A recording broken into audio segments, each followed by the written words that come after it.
हर थाने में पुलिस कार्मिकों के लिए भी बैरक बनाए गए, महिला कांस्टेबल के लिए अलग, पुरुषों के लिए अलग। अवस्थापना सुविधाओं का विकास हुआ तो अवस्थापना सुविधाओं के विकास के साथ ही उनके कार्य की गति भी बढ़ी। समय पे भर्ती, समय पे ट्रेनिंग, समय पर सुविधा उपलब्ध करवाई गई। परिणाम है सुरक्षा का बेहतर माहौल बना और उस सुरक्षा के बेहतर माहौल ने ही प्रदेश के अंदर सुशासन का एक मॉडल खड़ा किया है।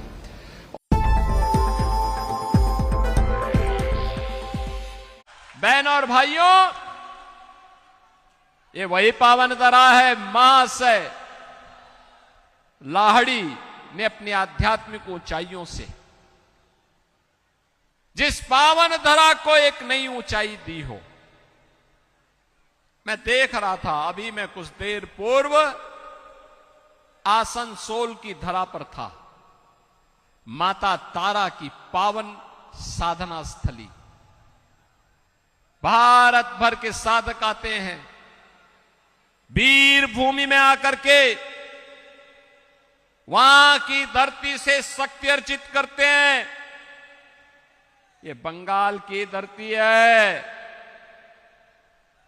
कांग्रेस, कम्युनिस्टों ने और टीएमसी ने अपनी तुष्टीकरण की राजनीति के कारण बंगाल की धरती को कठमुल्लापन की राजनीति का अड्डा बना दिया है।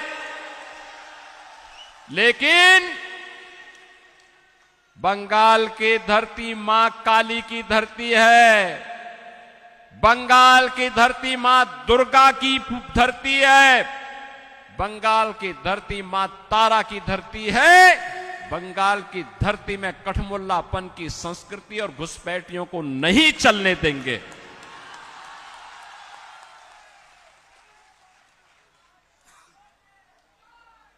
बंगाल को फिर से उसका गौरव दिलाने का काम,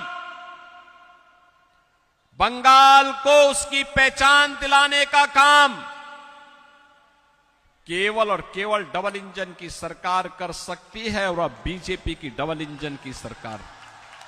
और आज तो आप देखते होंगे, ममता दीदी को जय श्री राम से नफरत है। वे दुर्गा पूजा नहीं होने देती। हिंदू पर्व और त्योहारों में कर्फ्यू जैसा माहौल बना देती है। मुर्शिदाबाद में क्या कुछ नहीं हुआ, सरकार मौन थी, उन गुंडों के साथ खड़ी थी, उपद्रवियों के साथ खड़ी थी।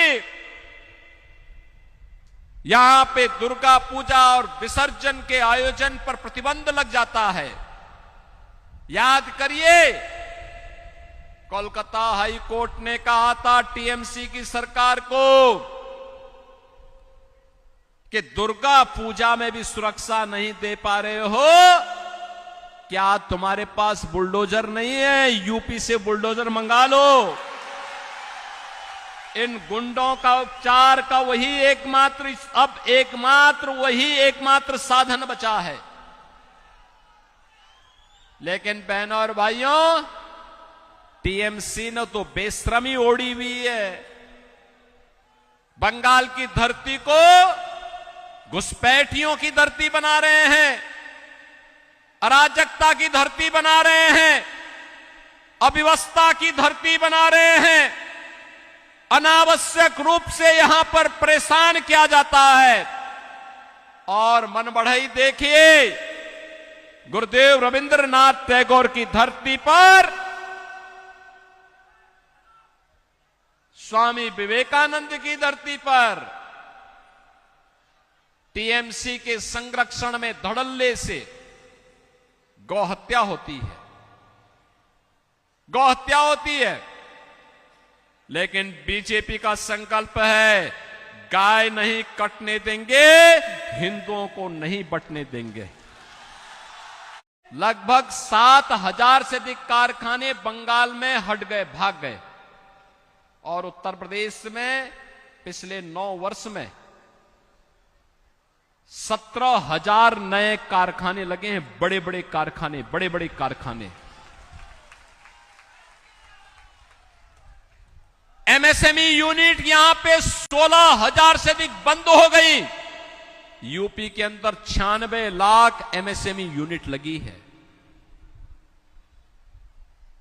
याद करिए, पहले उत्तर प्रदेश में जय श्री राम बोलने पर प्रतिबंध होता था, और अब तो विश्व का सबसे बड़ा हिंदू मंदिर अयोध्या में राम जन्मभूमि का बन करके खड़ा हो गया है।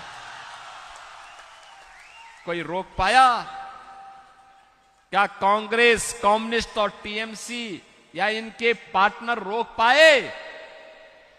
ये डबल इंजन की स्पीड का ये लोग मुकाबला नहीं कर पाएंगे। इन लोगों के बस का नहीं है।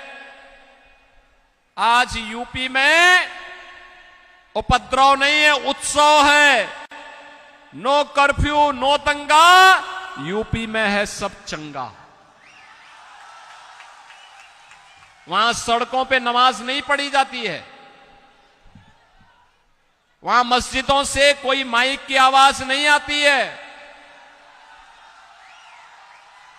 वहां कोई गौकसी नहीं कर सकता है,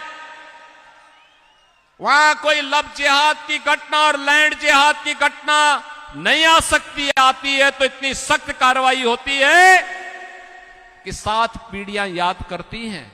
और यूपी के अंदर किसान को कई गुना उसका उत्पादन बढ़ा है, कई गुना उत्पादन बढ़ा है। वहां पर हर प्रकार से खुशहाली है। ये खुशहाली डबल इंजन सरकार की ताकत, डबल इंजन सरकार की नीति, डबल इंजन सरकार की नीयत के कारण है। वहां सुरक्षा का माहौल है। बंगाल में सुरक्षा को टीएमसी के गुंडों ने समाप्त कर दिया है। और इसीलिए मैं आपसे कहने के लिए आया हूं, भारत की कल्चरल कैपिटल के रूप में अपनी पहचान बनाने वाले बंगाल को फिर से कल्चरल कैपिटल बनाने के लिए डबल इंजन सरकार की आवश्यकता है। हमारा बंगाल घुसपैठियों की अराजक गतिविधियों का अड्डा नहीं बनना चाहिए।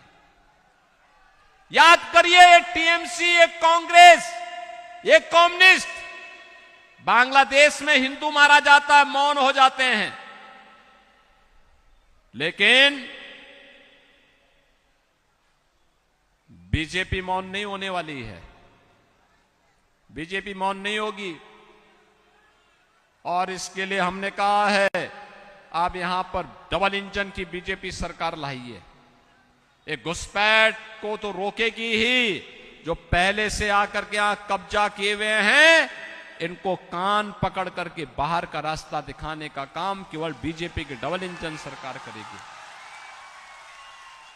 एक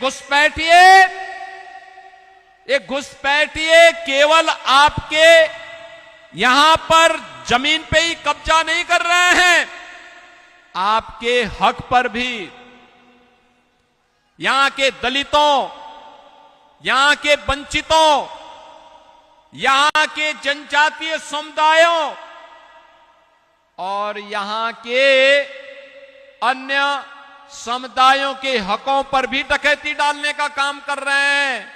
और इनको पालने और पोसने का काम कोई कर रहा है तो आज टीएमसी के गुंडे कर रहे हैं। और इसीलिए मैं तो अभिनंदन करूंगा आप सबका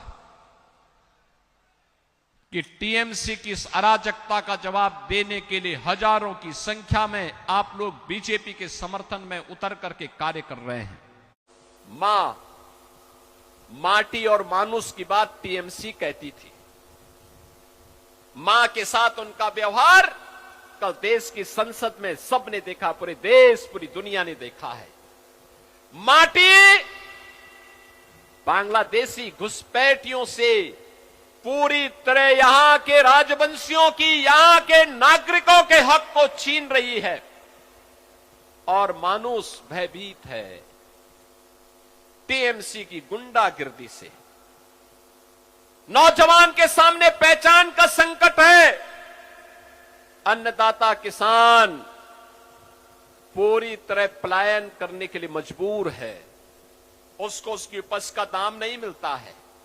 बंगाल में टीएमसी के 15 वर्ष के कार्यकाल में 7,000 से अधिक बड़े कारखाने बंद हुए हैं।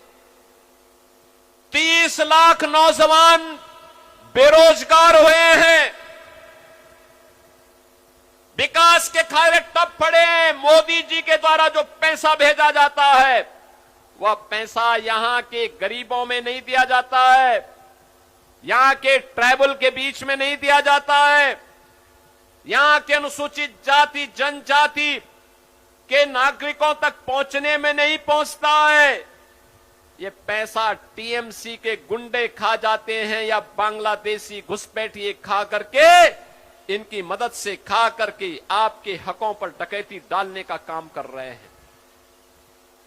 और इसीलिए आज मैं आपसे कहने के लिए आया हूं, बहनों और भाइयों, बंगाल में कारखाने बंद हुए हैं, धान के उत्पादन में गिरावट आई है, मछली उत्पादन में लगातार गिरावट आ रही है। कारण है सरकार अच्छा दाम नहीं देती है, यहां की टीएमसी सरकार पैसा नहीं देती है। टीएमसी को तब पैसा देने की या नौजवानों को रोजगार देने के लिए फुर्सत होती तो वो सोचती, उसको तो मुस्लिम तुष्टीकरण से फुर्सत ही नहीं है। वो मुसलमानों के अलावा किसी के बारे में नहीं सोचती है।